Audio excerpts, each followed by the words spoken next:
fought.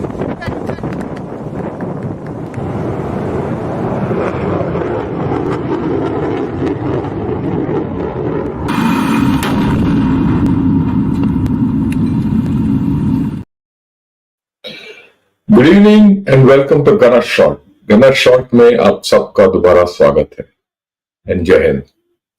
Sorry, I couldn't come live yesterday and the day before because actually my computer crashed and I had a lot of problems to retrieve all what I had done, and so I'm back now.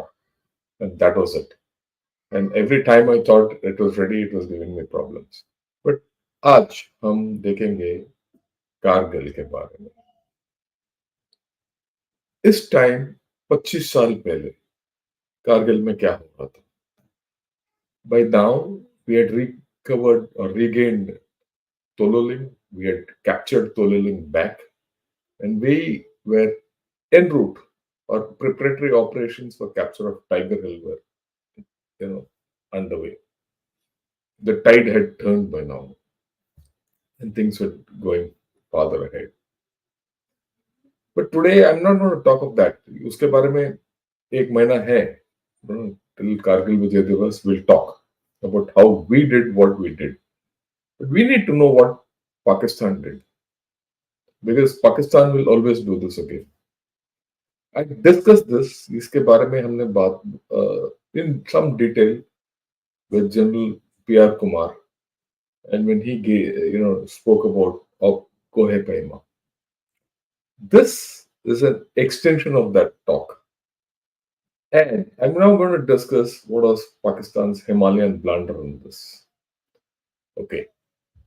Now, this entire story, or what I'm going to say, is basically excerpts is kitab se from Kargil to the Field by Nasim Zahra, which I think is the best book on Kargil war. I read all of them, Pakistani, Indian, everything. From a Pakistani perspective, it lays out everything.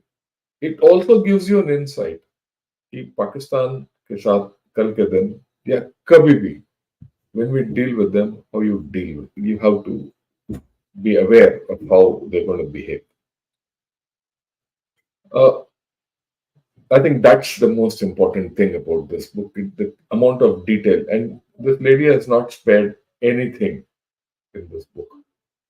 Remember, she is a complete devout Pakistani. She's written it from a Pakistani point of view with Pakistani thinking.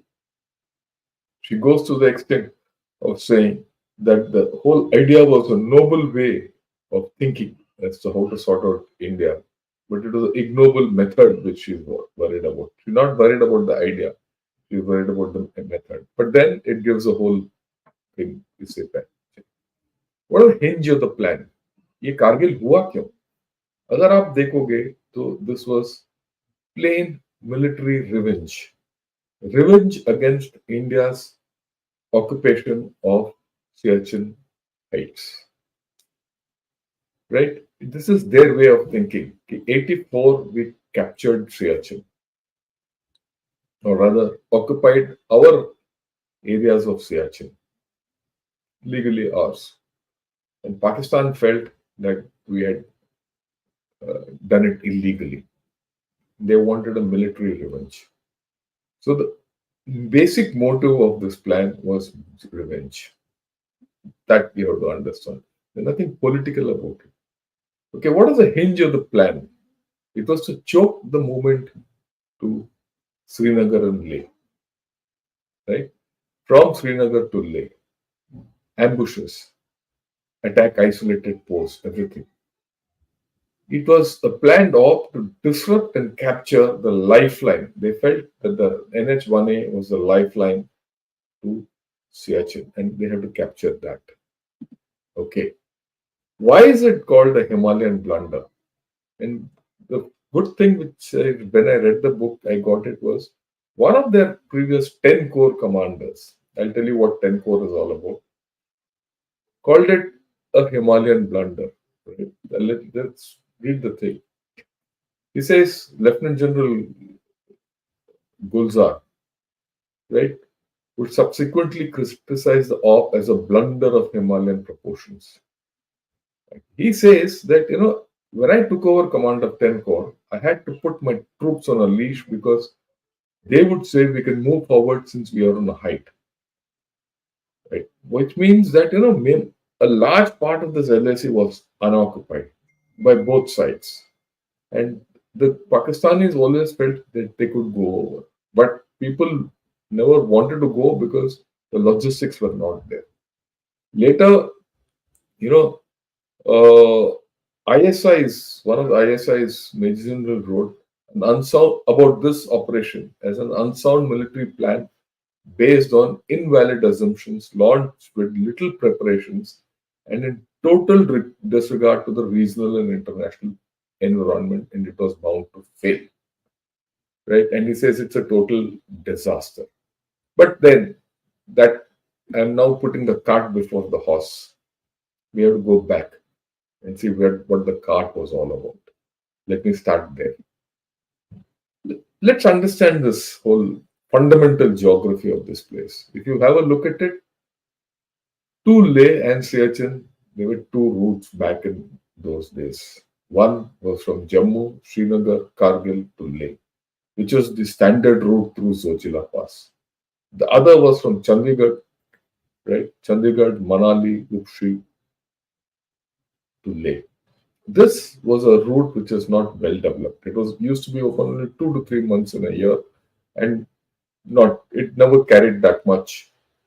It never had the capacity to take so much, material to Siachen. So this they felt, look, was going near this route was going near the LOC. The LOC is the line in purple, and where it ends is 9 NJ 9848. And from there onwards, it's a Siachen Glacier. So they felt, look, if we can get hold of this route between Dras and Kargil, people in Siachen will not get any way to be replenished. Mind you, even now, the area of Leh Ladakh is completely, closed for 3 months in a year, except through the air. But now, of course, things have changed with Rohtang Tunnel and Zojila Tunnel going to be 24/7. And think, it'll be a 365-day approach. But back then, 25 years back, if you interrupted movement on this route during the summer months, things would go bad, right? That was the whole plan. And for that, they planned multiple intrusions. And the basic intrusions were from the area of Tiger Hill, capture of, they occupied Tiger Hill. They occupied Tololing, Kaksar Heights, Jubar, Kalubar, and Chorbatla. Right. And now these were the areas which they, got hold of. These were the encroachments. They were just sitting on top of the National Highway 1 Alpha. This was the battle, Tololing, from the road as you look at it. This is how Tololing looks at you. And this is how Tiger Hill is.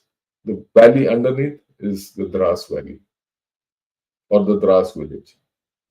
And anyone sitting in these heights on Tololing or Tiger Hill could bring accurate fire down onto the National Highway 1 Alpha, which ran through the valley. तो ये है कहानी यहाँ का कि अगर आप इस हाइट्स के ऊपर बैठ जाते हो तो you can choke the whole NH1 Alpha. And this place was devoid of cover. If you have a look at it, these are soldiers taking, shelter behind, rocks and small hillocks. And on top is Tololing. The right highest feature is Tololing. Anyone sitting on Tololing could actually, see the whole area around. No one could approach. It was very difficult. Right? What Indian Army did was fantastic. But that I'll leave it to another day. We'll talk of what the whole story about Pakistan. Now, to understand Kargil, you have to understand the timeline of Kargil, which is important, and that's why I got this. देखिए कारगिल जब हुआ था, ये कारगिल अचानक नहीं हुआ.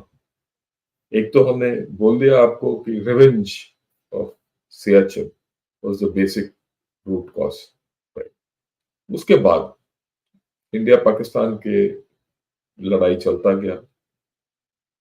But what is important is the whole thing starts with the India-Pakistan nuclear blast of 98. इस वक्त मामला पलट गया because Pakistan felt they were at parity with India and now they could do anything. Right, and this comes out very clearly in Nasim Zehra's book. The next important point of this is that in October 98, Pervez Musharraf was appointed the Chief of Army Staff. Remember this timeline. I'm going to talk of Pervez Musharraf later. The planning for Kargil started the moment he took over as the Chief of Army Staff, way back in 98. It was not in 99. And when the Lahore Declaration was on, people were already across the LOC, sitting in our territory. The infiltration was detected in May 99, but it started in October 98. The Battle of Tololahing started on 27th May. That was when we got our act together and we captured Tololahing by 13th May. That was the first significant achievement we had, 13th June. That was the first significant achievement we had got. And then we captured Tiger Hill by 6th July. It led to a coup in Pakistan later on in October 99. And it followed up with the parliament attack on 2001. Okay, so this is the broad timeline of events in Kargil. But did Kargil happen on its own? Just because Musharraf took over in 98, he started this plan? No.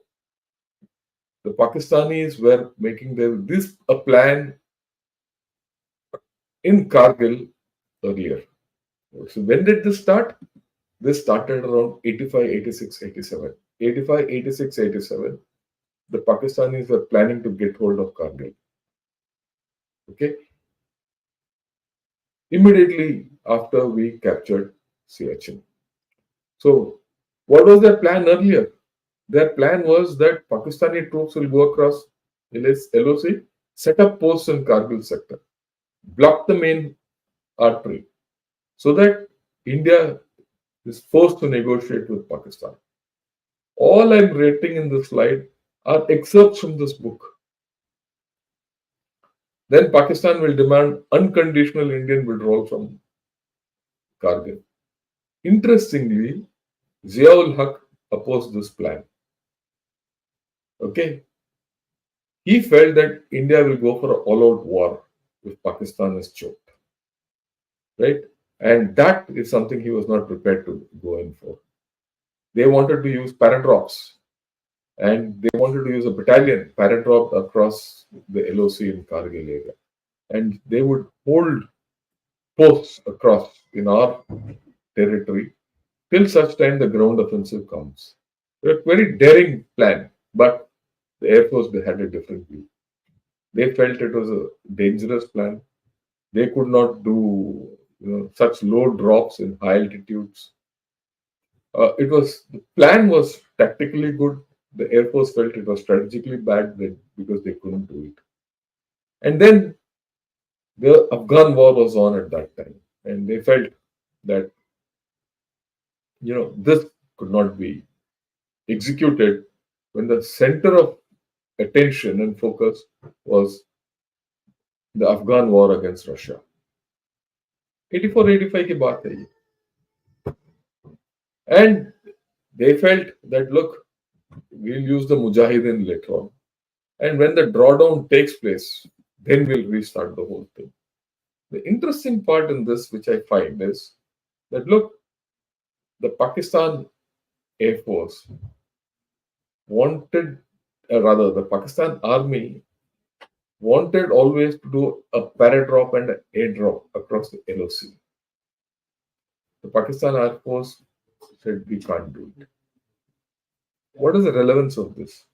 The relevance of this is even today, the PLA can't do an airdrop against us in the LAC. Their conditions are even worse. The same conditions mitigate extensive air operations against us in the LAC. So that's the one major thing which comes out when you go back in history and read. Okay, 85, 86, there was a plan made, failed. 96, the plan gets revived. Okay, so after 10 years. So this was before Musharraf took over. Okay, what does this plan say? He says they retrieved the plan and took it to the then chief Jahangir Karamat. A inter-services team was, formed to study the plan. They went to Kargil. They went, assessed everything, and then they felt, look, you can't use the Mujahideen and all that. And how can you make the Mujahideen and the Pakistan army fight together? And it would be difficult to use irregular troops with regular uh, troops, and the air force will not be able to give close air support. Even in 96, 10 years after the whole story, 85, 86, when they planned this air intrusion, 96 again they said we can't do it. So two, three things had become clear by now. That air intrusion was out, using irregulars was out. Both these were their own conclusions. So that means by 96, there was two things which are out, but then the plan was crystallizing.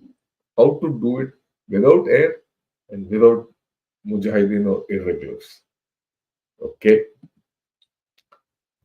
Musharraf later also believed that time was running out for India or for Pakistan. And he felt that it was a conventional military force which would has to be used.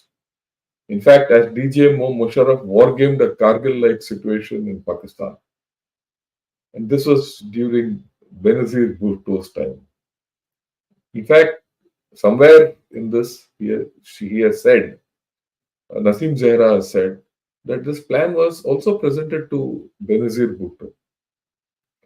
Okay. And it was obviously not, it was rejected because the repercussions at that point of time were too much. So, what changed after the whole story? What changed from 96? Two things changed. One, the moment the Pakistanis, went nuclear, they felt they had the capability of going across and doing what they wanted. And then, of course, Musharraf. Musharraf had been in Siachen, tasted defeat in Siachen. He had he had a clear anti-India stance. He was an India hater. If you remember, when Vajpayee ji went to Lahore, he even refused to salute him as part of the official thing. So the whole story was very clear. It was a completely predetermined operation conceived by a gang of four, as Nasim Zahra puts it. Okay. Now, who's the gang? This is a gang of four. This was the first on top left, of course, was Pervez Musharraf, who till his dying day kept saying that Kargil was a successful operation. Why it was a successful operation? As per him, it focused the problem of Kashmir in the international media, and Pakistan achieved its aims. The next on the right was the Chief of General Staff, Lieutenant General Azim Khan. देखिए इनका, okay, Aziz Khan. He was the Chief of General Staff. Then on the left bottom is Lieutenant General Mahmood, Commander 10 Corps. Now, 10 core is the critical core opposite us, opposite India's 14 core and 15 core, which covers the entire area from Rawalpindi to Siachen. And the fourth person of the gang was Major General Javed Hussain, who was GOC FCNA for the Force Commander Northern Areas, just opposite 14 Corps. At that time, 14 Corps was not there, it was 15 Corps. These four were the only guys who knew, that this operation was going to go through. In fact, they planned it. They kept it secret from everyone. They kept it secret from their own army. They kept it secret from their politicians. They kept it secret from everyone. So when people say, look, India, there was an intelligence failure, I disagree with it. How can there be an intelligence failure of something which was not known even to the Pakistanis? Right? The whole thing got unfolded only in May. Yeah, there were certain operational failures on which we should have no doubts. Right? Definitely there were operational failures, but intelligence failures, very difficult. I mean, just think when the Lahore Declaration was signed by by Prime Minister Vajpayee in his famous bus after his bus trip to Lahore. When all this was going on, these guys were sitting across the LOC. They had already intruded. They were sitting in Tololing and Tiger Hill and the post thereafter. So you have to understand this whole thing in that context. Okay, what is 10 core? Which is why is it relevant? Because 10 core actually across the LAC covers the entire area from opposite Jammu to Siachen.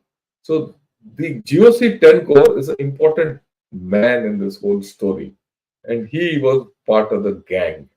So these four individuals were the ones who did the entire planning and everything. And Musharraf, who was the DGMO, who had done the wargaming, everything, knew that Air Force can't be used.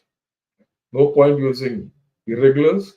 So the idea is to use regulars as irregulars and to incrementally go in and creep forward. That is the thing. The whole plan was conceived in this manner. What they couldn't do, they eliminated. So they played with what they had. And right. Okay, now let me get back to the book. Okay.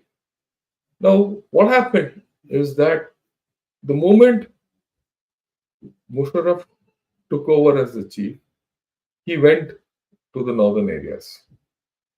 All these four chaps, this gang, got into a helicopter and went actually over the LOC. And at some places, they crossed the LOC. And they found that there was no reaction from India.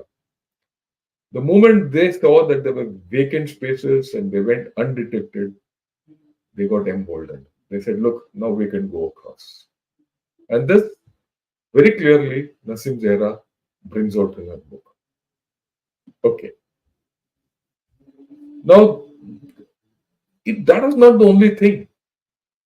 The gang had four basic assumptions as per Nasim Zehra, which they felt would guarantee the success of Kohime.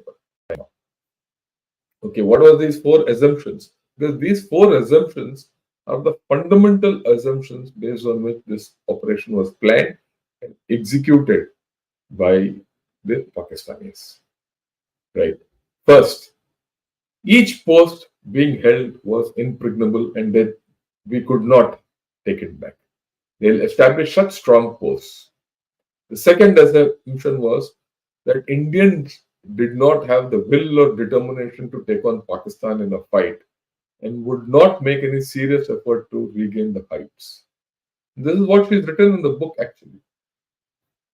Third, as far as the international context was concerned, Pakistan need not worry because there would be no external pressure. Why would there be no external pressure?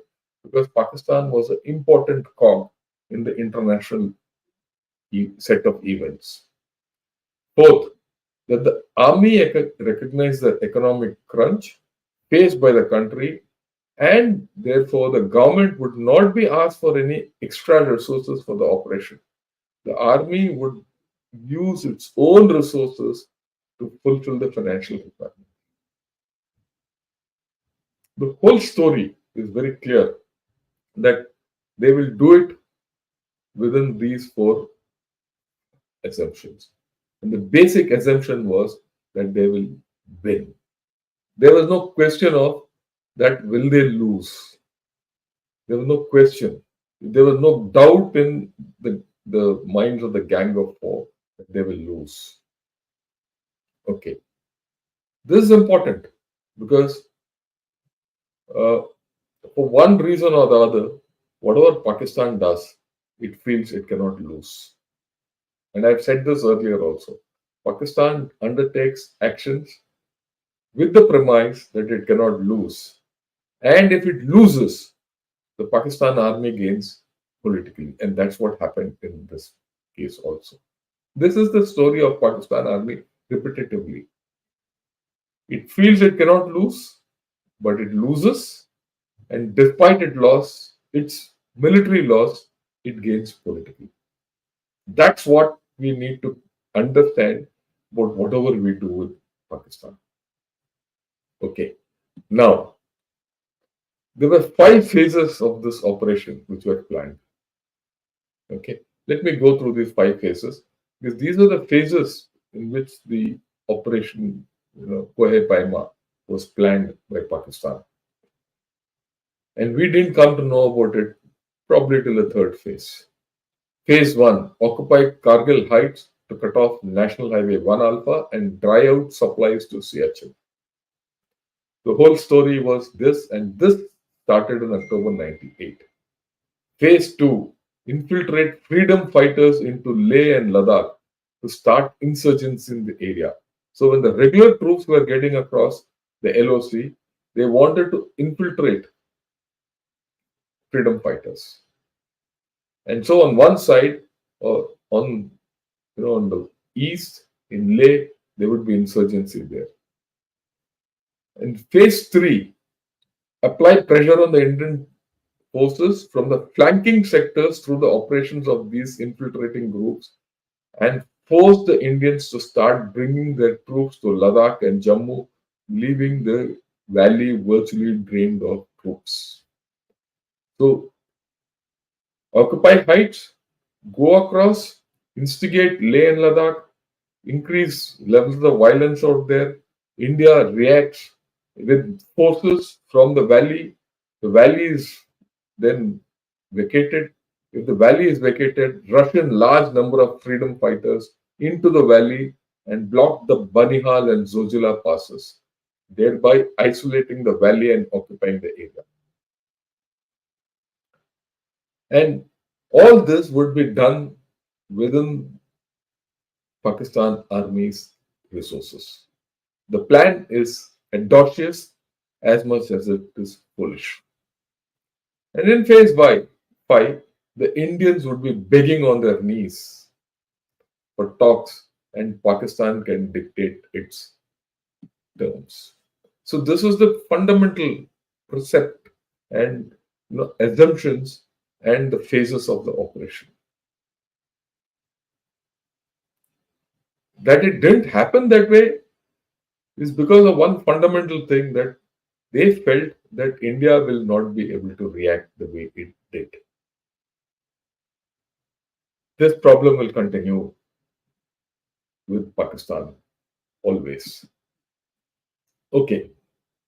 Now let's go into the various phases of Kohe Paima. As per in this book, Nasim Zahra's book, it had 6 overlapping phases, and I'll go through these 6 phases, and then we can discuss. Phase 1 was the Euphoria phase. Very interesting. The Kargil clique, the gang, call it whatever you want. The Kargil clique planned Operation Kohima in complete secrecy is not this thing. Where did the euphoria come from? The euphoria came from the belief that Pakistan's nuclear leverage has driven a full scale confrontation out of the realm of possibilities. Okay, we have nuclear now, so India can't react. Then there's a miscalculation that blocking NH1, India's lifeline, would result in the Indian armed forces withdrawing from Siachen. Very major miscalculation. They didn't realize India's capability to keep this road open and India's capability to keep Leh and Siachen alive despite this blocking for some point of time. Okay, General Musharraf and the clique could plan a surreptitious operation across the LAC and Indians would never fight back. Now, the Euphoria came, if during the planning, based on this supposedly irrefutable facts, the military and diplomatic success of Operation Cohen Paima was guaranteed. This is what she writes. This is a thinking. It's a euphoric thinking. That success is there. Only thing is we have to do it. Okay. And then the second phase was the excitement phase. That is, how did this come about? She says its planners and participants met with no resistance from Indians. For the Pakistanis, they just walked into this area. The theater was almost empty. The uncontested vacant spaces were very alluring. Okay, and when India vacated those winter vacated posts, Pakistanis felt that they were going unopposed and it was a virtual walkover. And India's weak aerial surveillance of the Dras Kargil area was an added advantage. And the Kargil clique, led by operational commander Javed Hassan, boasted of complete success. So, in the period between October and May, they kept coming in. We vacated those posts, they came and occupied all of them. And they felt they had succeeded because they felt that the moment they come and occupy those posts and they're firmed in out there, they're impregnable, and then India will get choked. This was their plan, and they were excited about it. Right. But then that didn't happen that way. Then once they reached their initial objectives, and this is where I thought Pakistan started losing the whole story. What Nasim Zahra writes is, due to the absence of the Indian resistance, the COs and their troops went beyond the original lines drawn. Okay, for 8 months, Pakistani troops did not encounter a single Indian soldier despite the audacious setting up of 116 posts. When they went, they didn't find anything, then they continued going. In doing so, what did Pakistan do? They overstretched. And if you see, Pakistan always overstretched. Overstretch is a normal habit of Pakistan. उनका काबिलियत इतना होता है, कोशिश इतना होता है, and it collapses. That's what happened in Afghanistan also. That's how what you see what's happened. They overstretched themselves when they installed the Taliban regime in Afghanistan, against which now they're facing problems. But then that's a different story. But let's get back to Kargil. So they set up 116 posts, right? And the second thing is they went beyond what they wanted to do because they felt going ahead would give them a better control over the national highway. And since there was no resistance, Dushman to tha nahi, it was just going ahead, marching and occupying those posts. In doing so, they did two things went awry. One, the logistics went bad because the more number of posts ahead means greater amount of logistics, which they didn't have the capability. Second, they went out of firepower. The moment you put so many posts across, you need firepower to support them, which is not there. Okay. Now, here comes the counter. By end May, India started getting the hang of what's happened. By mid-May, we started understanding what was. I mean, we started realizing what was happening. By end May, we were very clear what the whole story is. And what she writes, the Indian Army realized that Pakistan had worked out a well-planned, elaborate intrusion to threaten India's military strategic position in Jammu and Kashmir. Caught in the fog of war throughout May, they were now beginning to sense the unusual scale and nature of the Pakistani intrusions. So this is where the story started turning for Pakistan. October to May, they had a free run, and hereafter, they were always on the back foot. And this, coming from a Pakistani author, in absolute clear terms, gives you an idea as to what actually happened. Okay, now it's the encounter phase. Now this you have to understand from a Pakistani viewpoint what he has written, and it's a eye opener. Beginning in early May, with limited and indirect hostilities between Pakistani and surprise Indian troops, uh, the hostilities were, rather the fighting mid-May, beginning May, and till what third week of May was sporadic. Both sides were confused by the encounters. Right, Kargil planners were unclear about the type and scale of the Indian military response to be expected because we had just started and our response was not coordinated. Okay, this was also the time when when actual firing started. Suddenly, everyone realized what's the level and what's the extent of this operation. The clique of four generals plan was revealed to the wider military command and also to Pakistan's Prime Minister and his cabinet. This happened around 17th of May. On our side, we were also confused as to what is this happening. Okay. And she says by early June, it snowballed into a battle. And the battle started with the Battle of Tololin. Right. So far, from the Pakistani side, it was smooth, unhindered, and all fine. But then it turned into a Pakistan India battle of attrition. The next thing is important. Once there was clarity in Delhi of the scale and depth of the Pakistan intrusion across the LOC, India decided to hit back with overwhelming military and diplomatic might with political resolve. Aggressive military retaliation included heavy artillery and aerial attacks. So this is important. What Pakistanis didn't anticipate was that India will hit back politically, diplomatically in the international circles, and militarily. So the fundamental assumptions by which this whole operation was launched, by third week of May, Pakistan had lost it. Those assumptions were proven useless. And then what happened? Right. Delhi stonewalled every Pakistani effort to extract strategic advantage from Operation KP. And one of the reasons why we stonewalled everything was Pakistan didn't have a game plan.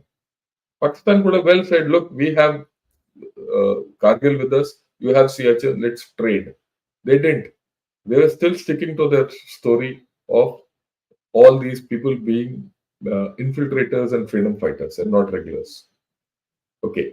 By early June, although holding on to heights, Pakistani troops had come under tremendous physical and psychological pressure from both the Indian military offensive and from the disruption of supply routes. So there it comes. Right. So direct firing and indirect firing on the cutting the logistics out. This is important.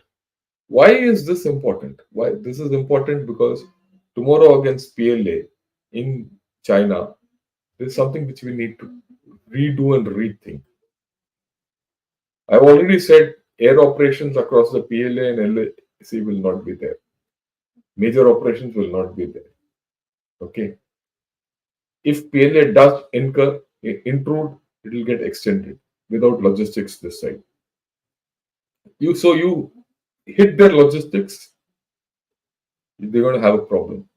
If they come across, use your artillery the way you used it in Kargil, LAC is intact.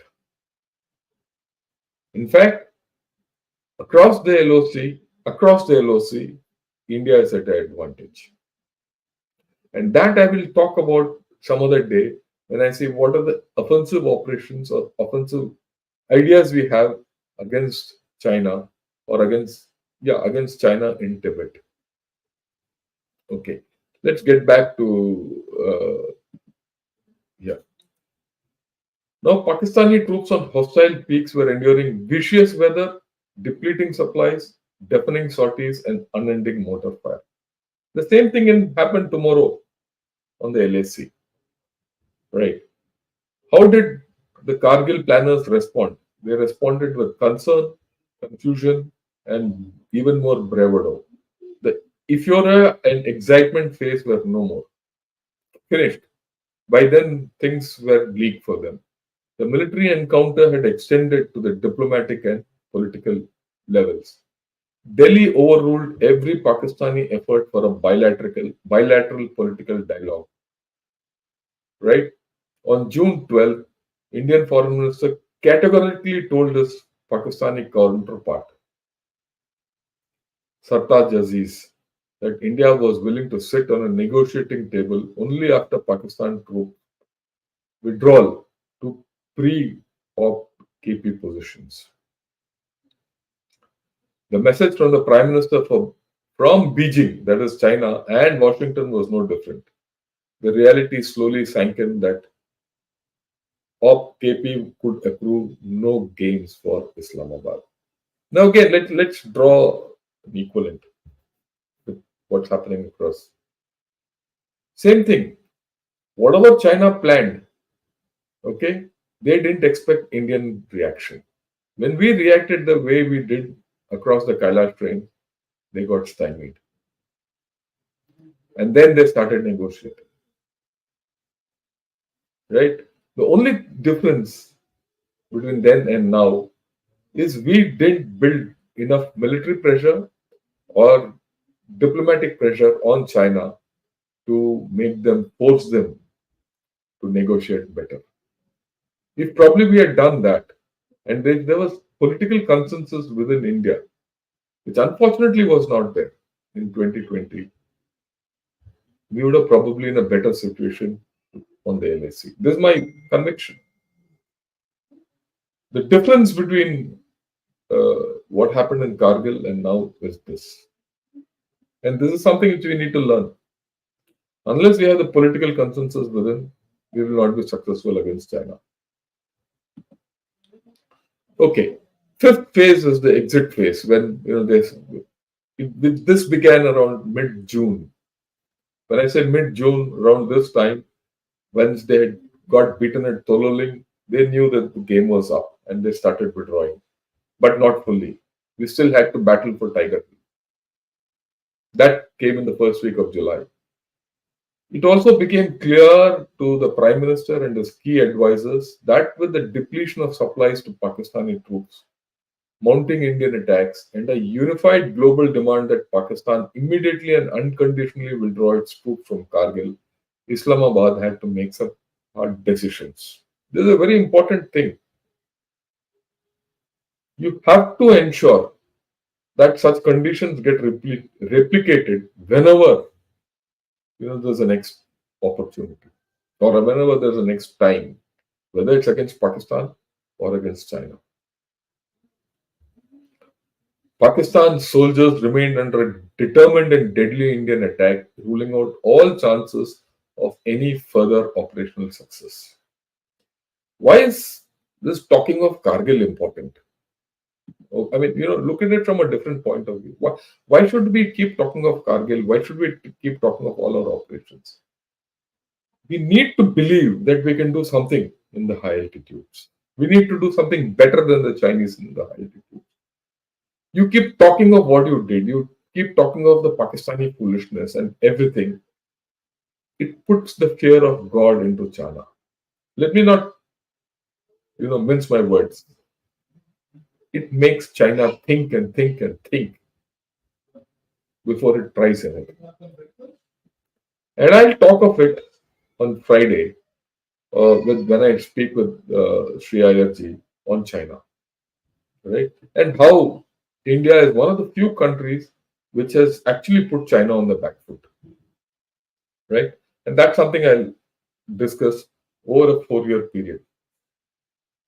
And we learned a lot from this operation, but have we applied it fully is a question, but that's a different story. We'll talk about it later. Let's talk about this now. Okay. Pakistan, as per Nasim Zahra, Pakistan soldiers during the fifth phase remained under determined and deadly Indian attack, ruling out any chances of any further operational success. By June 12th, at the meeting in Lahore, attended by all the DCC members, that is the Defense Consultative Committee members, the PM asked this FM to explore ways towards an honorable exit. These included engaging the Chinese and even working on a back channel settlement attempt with Delhi. Finally, the PM opted to fly to Washington, seeking withdrawal under a futile and controversial US cover. And nothing worked. Nothing worked for the Pakistani in this case. And after this, it was only reversal. But it's interesting to me see what happened further. The sixth phase is the effect phase. What is the effect? Right? Skirmishes continued beyond July 4th. In Pakistan, the power structure had complete distrust, deep distrust, resentment, and latent antagonism between the elected leadership and the Kargil. And this was where the divide between the Pakistan army and its political lot were complete. Right?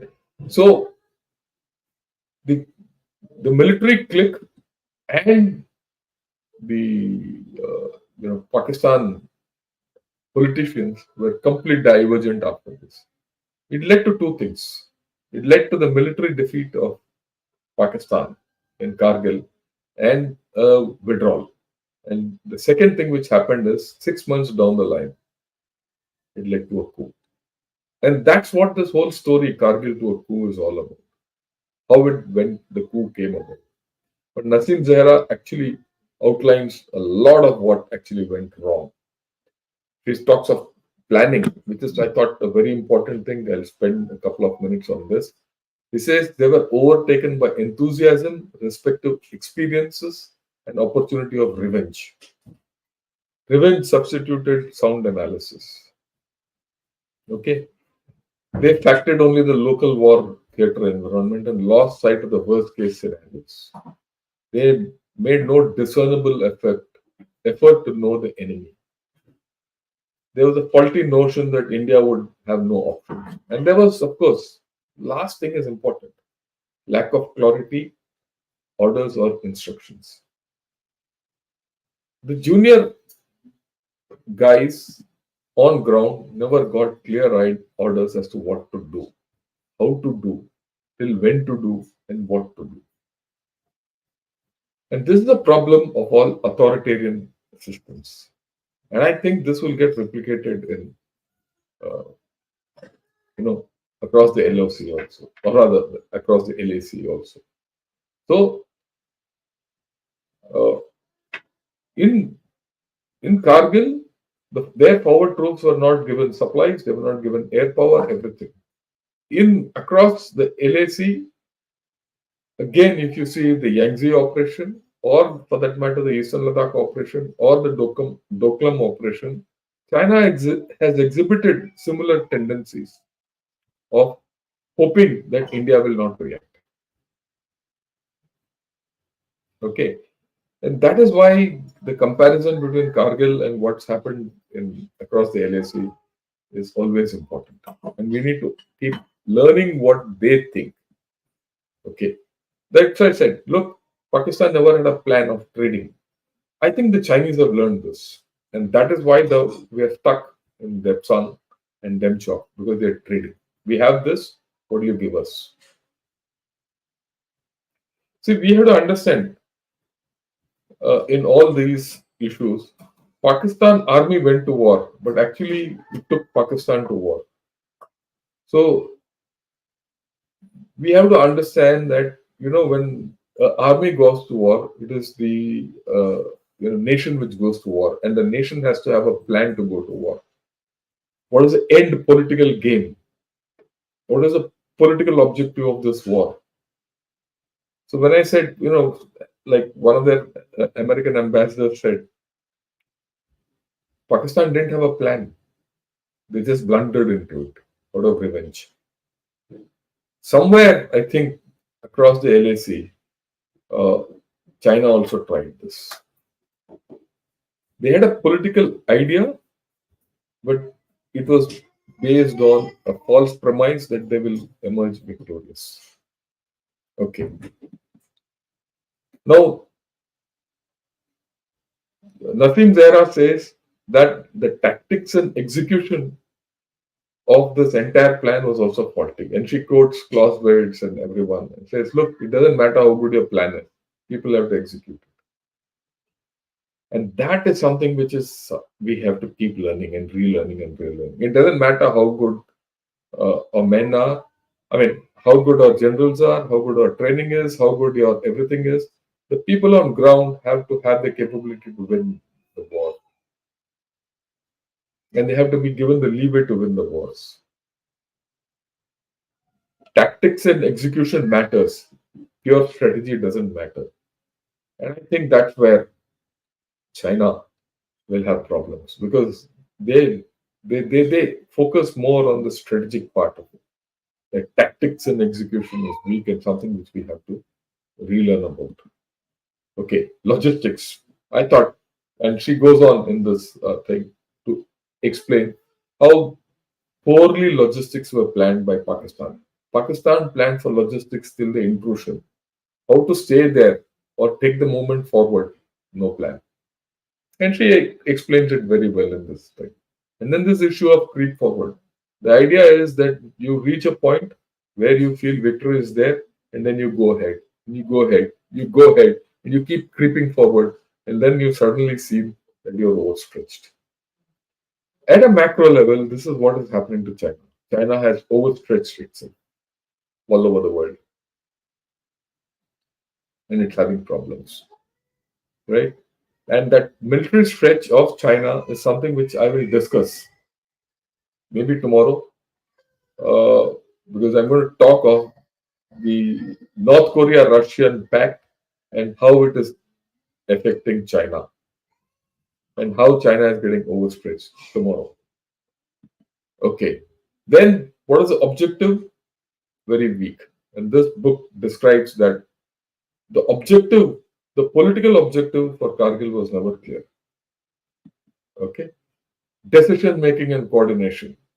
Look, when only four chaps plan an operation and keep it secret from the rest of the army, air force, navy, and the nation, how can there be proper decision making and coordination?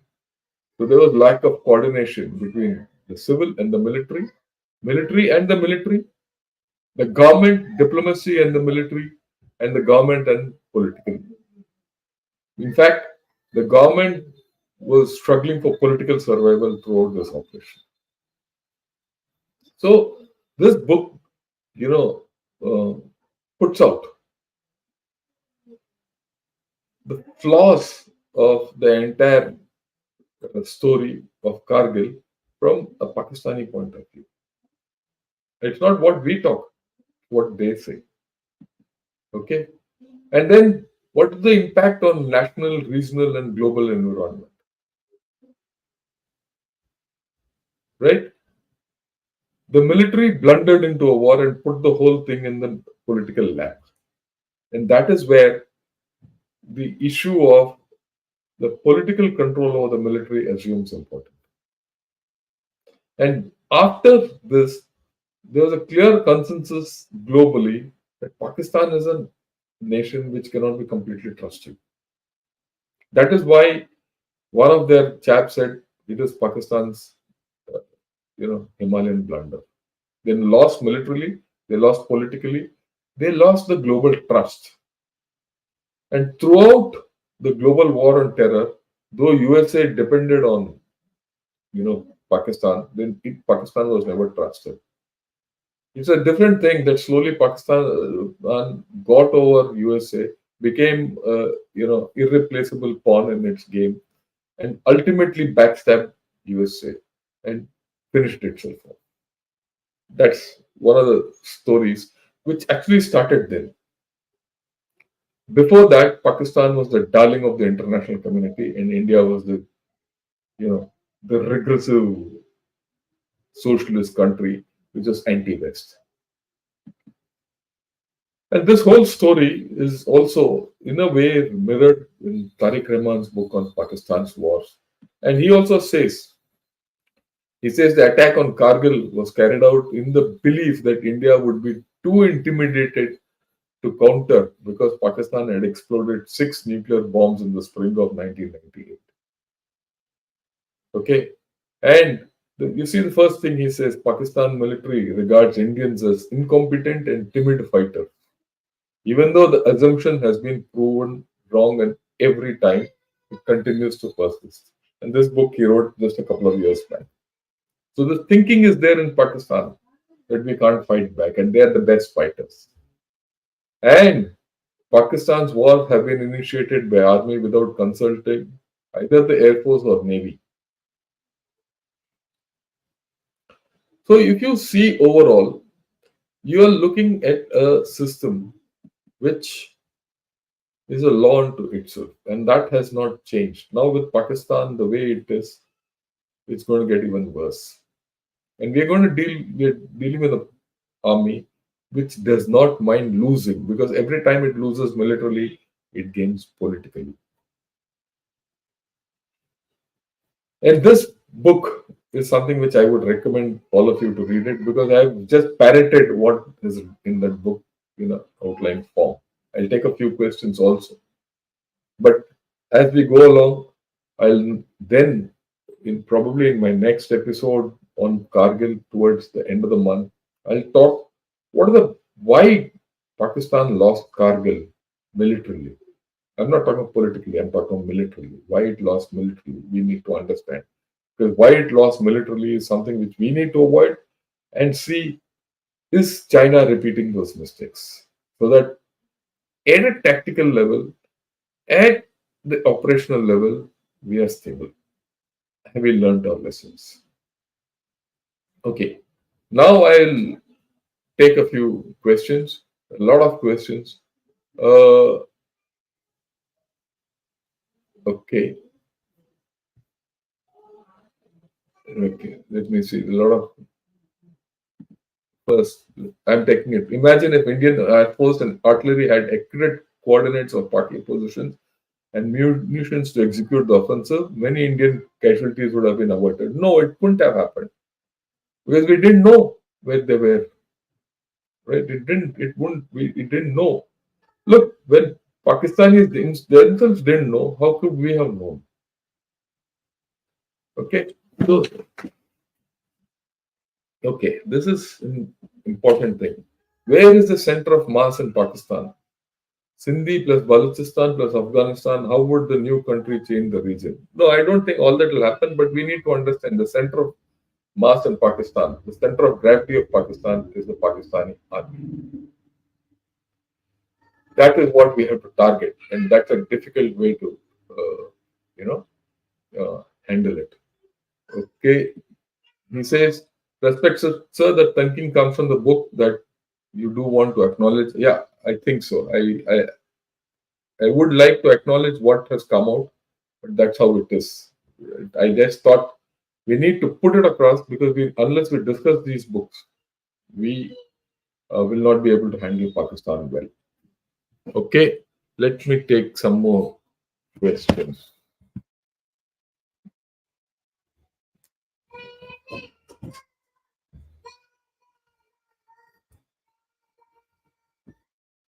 Yeah, a lot of questions.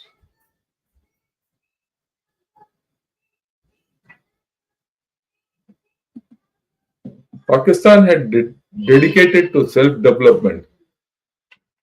They could have easily taken over India, but they remained more committed to enmity with and ill will towards Bharat. Yes, their only problem always, right from the time Pakistan came into being, is to be anti-India. If they had thought differently, we would have, you know, been better off. They would have been better off, and we would have been better off. Okay, as we all know, Kargil war was won due to artillery and infantry, but now it's being spread that Israeli made smart bombs change the direction of Kargil war. Is this true? No, it's not true. For the simple reason, Israeli made smart bombs were not there at that point of time. Okay, they were just not there. And mind you, I was in those areas those days. I was commanding my unit. I was not part of the Kargil ops. We were in a separate sector to undertake operations across into Pakistan, or rather POK, to in case the Kargil operations continued. So I know there were no Israeli bombs, nothing. We just had to, rely on what we had. Okay. Kargil war has been dissected in and out for 2 decades now. Do you believe that there are still things to be learned from it, or have we extracted all possible lessons from it? No, it's never enough to learn. You should never forget a war, any war. And this war was too close to us.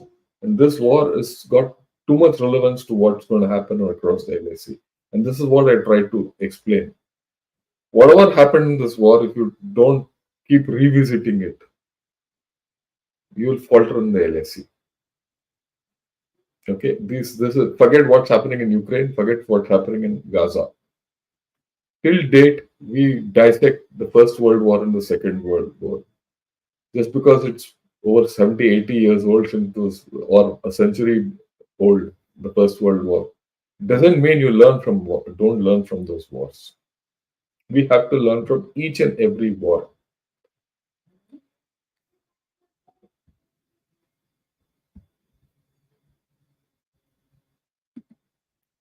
How will Pakistan handle India if we choose to play tit for tat? A difficult question. We need to think. I'll get back to you on this.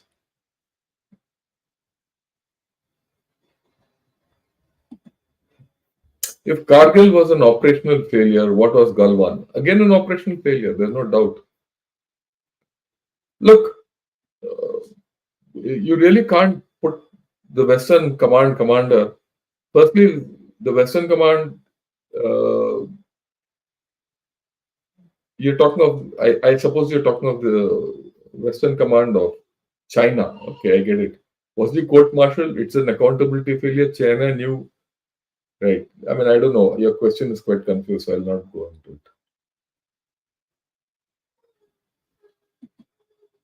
Has Indian Army ever been proactive and strategic in their move, or we remain reactive all the time?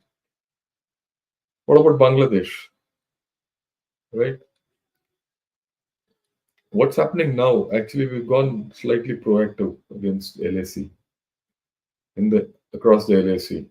If you remember earlier this year, people were you know given honors and awards for cross LAC operations.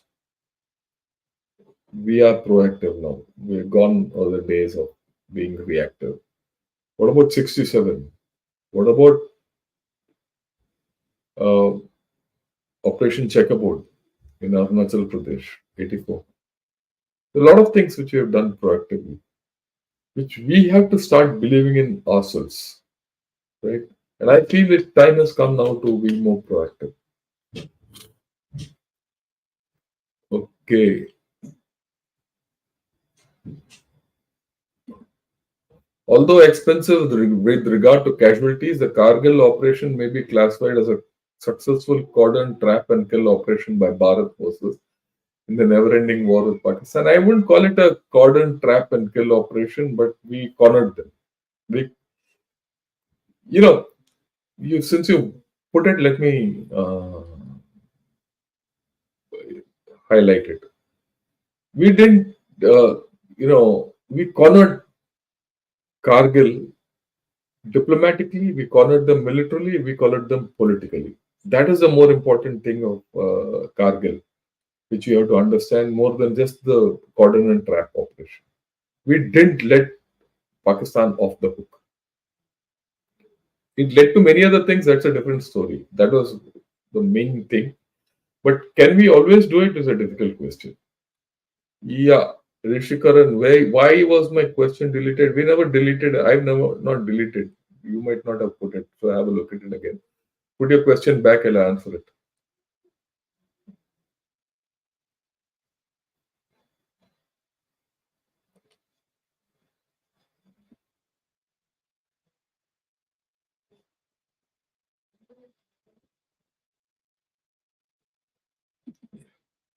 Any lessons from Kargil useful for LSC visa? I've explained, right? And maybe one of these days I will do so what we learned in Kargil and how we can apply it in LSC in the same context. Okay, let me see. What are the other questions?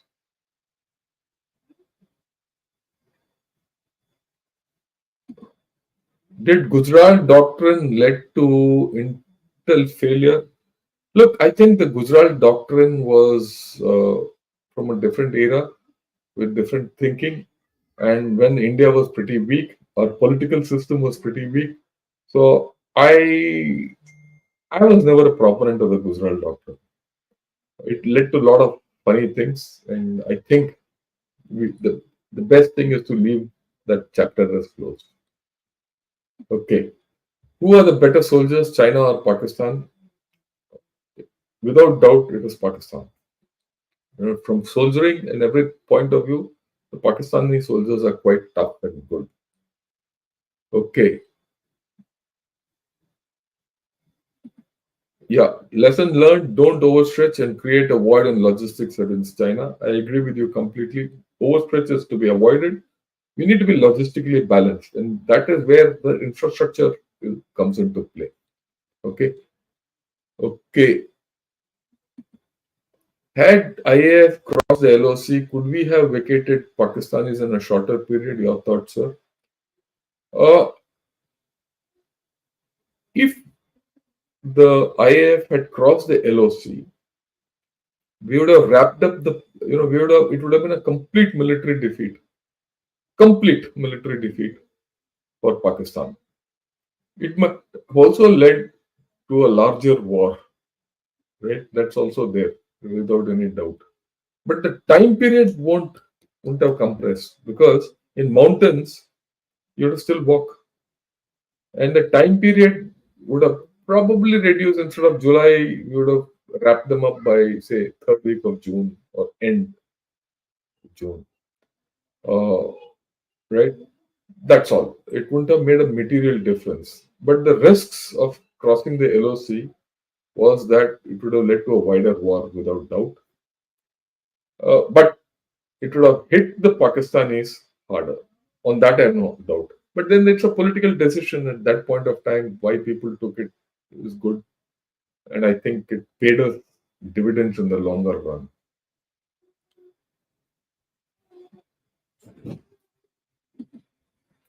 Okay. Sir, Chorbatla Axis was a great operation by our forces. If it would have fallen, we would be in deep trouble. QPQ still possible in Kargil sector. It is possible everywhere. Okay. Any place, any of those things, if we had not been able to achieve victory, it would have been a problem for us. We couldn't have allowed those guys to who had infiltrated into Chorbatla across Chorbatla to remain there. Okay. We had to evict them. There's no doubt about it. Okay. What are the other questions? Um Right. And see a lot of talks. So India's right wing says Pakistan will split into many pieces. When will this happen? It will not happen. Let's be very clear. Till such time Pakistan army is there, Pakistan will not split into many pieces. It will be in chaos, but it will not split. That's my view. So a lot of people talk of this, but I'm not. I don't subscribe to this, and I'll not talk of it as India's right wing or left wing. It's a thought process that Pakistan will split. Pakistan will split only under one condition: when POK comes back to India. And how POK comes back to India is a $1 million equation.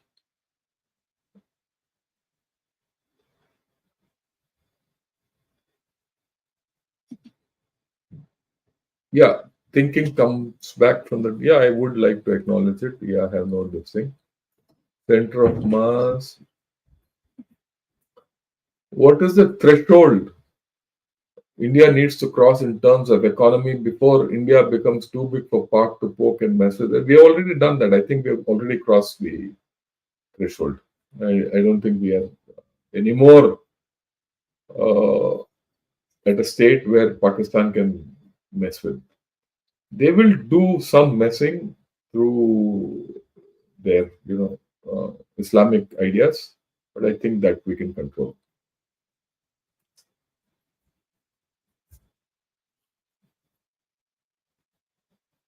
Okay, right. I don't see any brand. And why is India always scared to fight versus Pakistan or China? Why they have no problem? And look, we are a democracy. Please understand. And Pakistan and China are autocracies and dictatorships. You have to understand that they are more aggressive by nature. Democracies are more conservative by nature. We are not scared, but we are a democracy. I've always said so. Pakistan and China being autocracies are uh, first half players. They're aggressive. They score first half goals. Democracy scores second half goals. And that's the strength of a democracy. So don't think we are scared at all. Okay. Okay.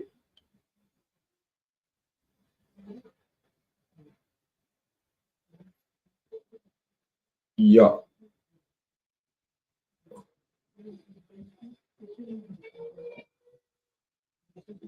Okay. I think we largely the questions have been answered. Otherwise, a lot of your comments. Thank you for attending. What I would like to put across is what I learned from this book is that Pakistan as a nation can never be trusted. And Pakistan army as a system will always be aggressive. It will do the unconventional. It is prepared to lose because in its loss lies its victory. And their victory is political victory. And what is political victory? Continue to, you know, uh, command Pakistan. Continue to rule Pakistan. Keep their political system one step below and subservient to them. And that is a state which they are already in and they'll continue to be. So we have to reconcile to the idea that we're going to face this kind of a Pakistan going ahead. Like I said, the only way to change this equation is to, when conditions in Pakistan become so bad that first and foremost, POK, that when I say POK, the Kashmir part and the Gilgit Baltistan part start seceding from Pakistan. It is only then that things will change. And that has to be done politically and not militarily. But then that's a subject for another day. Till then, thank you, good evening, and have a good night.